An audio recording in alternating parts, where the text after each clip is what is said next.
Hello, it's me again, Simon from Tabletop Divinitatus. I'm back in the hobby shed. And today, I thought we'd talk about something different today.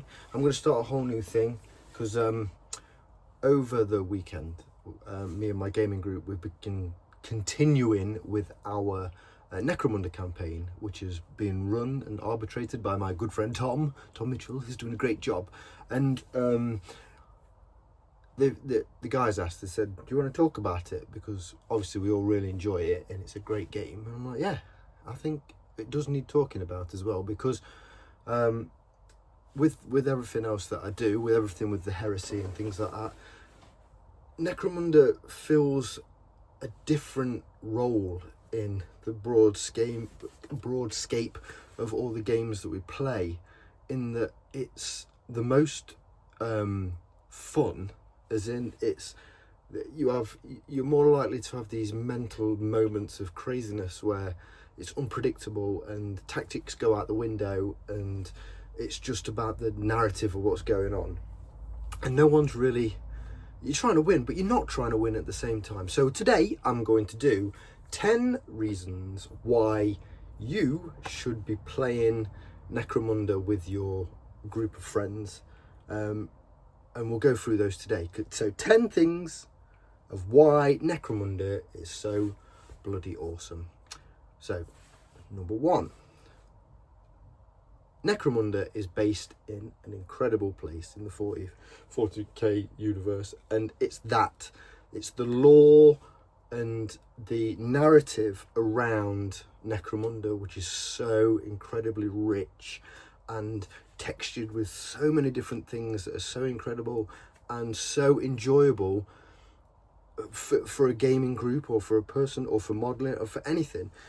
This Hive city where things are going on includes every aspect of humanity that one could possibly think about, from the lonely scummers who literally their lives are worth nothing, to the high spire aspirants and the lord militants and things like that up in the hives, up in the very heavens of the spire towers, and then in between all of that you've got a plethora of stories that can be told with such an amazing colourful place. The sumps of the city, the areas where it's just barren wastes outside, so all your Mad Max fans, you can do that with Necromunda. You can base your campaigns out in the ash wastes. You could even maybe sort out between you, like in the Underhive, say there's toxic wastes and there's these rivers and these almost oceans of toxic waste, and then pirate ships. Like gangs could be fighting on ships and going at like Waterworld. Can you imagine that? I've just gave GW the best idea. Necromunda Waterworld. Yes, so number 1 is the rich lore and the narrative of what's going on. Number 2 is, this is a strange one, but it's really good in the sense that the rules for Necromunda are really engaging, and that they are detailed and they are specific and they feel real. When a guy gets shot, he goes down, he gets pinned. He doesn't like take it and then it bounce off. If he gets set on fire, he's rolling around trying not to set his friends on fire. He can get webbed, he can get blinded, and then all these things with the rules are really interesting. And while they're not the easiest rules to get your head around, they are progressive in that the more you learn and the more it sinks in your brain, the easier it becomes, because it becomes more natural with it. And because the rules are detailed and because it has so much flavour to it, then it encompasses so much more detail in the game itself. Like, a guy gets shot, he's an inch away from a ledge. Is he going to fall off? Take an initiative check. Stuff like that. That creates a magical moment. The rules are there to obviously play the game, because that's what it is, but they're also there to help you add the flavour and these magical moments of what's going on. And I think that's really good. And a lot of game systems just have, the rules are there so that the game is winnable and that there is a competitive element, whereas these rules are here to help craft the narrative of what's going on. It isn't just a guy shoots, a guy gets hit, and that's it, whatever. There's more to it. It feels like every shot counts, or every fist fight is like a real battle to the death. And there's so many intricacies with it. Then the rules, while I say they're not the easiest to get your head around, they are, I think, a really good element to this game. Number 3, the board, the gaming environment. A lot of games that we play, Heresy or Legions, they're played on a big flat board, 6x4, and there's bits of terrain, and guys can hide in a tower, or maybe there's like a wood or something like that. Necromunda is a completely different kettle of fish. That board is crammed, packed, full of incredible elements, be it Zone Mortalis flavour, where there's just wars and it's like you're fighting in the tunnels against each other, or it's something really tall and there's levels everywhere and you can fall into it like a mulching pit that they're making the corpse starch out of. And the hobby aspect of the terrain and things like that, and these incredible places that you can play in this small 3x3 board is amazing. And I think it adds so much to the game, and it makes you, and it turns like you start building a board as part of the hobby, as the fun bit. It isn't just building your miniatures and painting them. You're like, I'm excited about building a board and like crafting a new thing for us to play on and things like that. And the more effort that you put into that as a gaming group, the more you will get out of it, and the more that it will add to this incredible flavour. And number 4 is the feels. I'm going to call it the feels, and that's when I'm talking about that is this Necromunda is a role-playing game in its essence, and it creates this personal experience with your gang. So you'll create your gang, and each guy you're going to paint slightly differently and give them a little bit of edge, but you're going to make characters, individual people that you are going to relate to and that they are going to grow through this campaign. There might be a guy, let's call him Tim the Orlock, always misses. For some reason, you'll play every game, you've given him the best gun possible, and no matter what you do, he rolls ones all the time. And Tim will be the worst character in your gang. Whereas Brian, this lonely Juve who's got a stub gun and a combat knife, he's a beast. He's just took down an ambot out of nowhere. He's killed a leader, and it's incredible. The feels of it is amazing, and you develop a personal connection to your men that you've created, or women, Escher and shit. But you'll get a personal connection to those models, which is insane. I mean, like at the moment, I'm playing in our campaign. I'm playing Gene Stealer Cults. My leader is an absolute boss, and the other players are like terrified of him. But I've also got a long las guy who I've given him everything, monosights, he cannot hit the side of a barn door. It's terrible, but that's amazing. And the feels for this game, you won't get it anywhere else from any other game. The development and that role playing of it is brilliant. So 5, going into point number 5, the models, the range, the things is amazing. GW and the other studio that's connected to it, the models that you can get is amazing. So the range of things that you can make and you can put together for your gang, it's just great. And it puts together, there's so much variation. So there is something for everyone, and they're constantly like, there'll be something new to add to this gang and this gang, and the model range, the model range in general, or models that you might be able to use from another game system, or another, like say from another GW game or anything like that. The models again become personal to you, and they become a part of the game a bit more than normal. They're not just like a sergeant of a unit who you're like, oh yeah, he's done all right. That you remember that model, and then you make an effort to remember that model. And the range and the things, and in general, that is amazing. And so which moves on to point number 6, which is the campaign systems for Necromunda. are, again, better than any other. The variation, the things that you can do, the progression. And it does take, like our friend Tom that we've got with us, it does take a good arbitrator to put these together and to talk as your group. But the campaigns are brilliant, and they will keep you coming back. And the variation and the different ones and the elements that are inside of these campaigns and how that you progress are, again, something so flavorful that it just seems it tops anything else when it comes to that. When it comes to adding to that role playing, these campaigns that they have designed are incredible for it. They're just there. The books, while there is a mountain of books, and there is a mountain of books, they offer so much. Which brings me to point number 7, which is the unknown.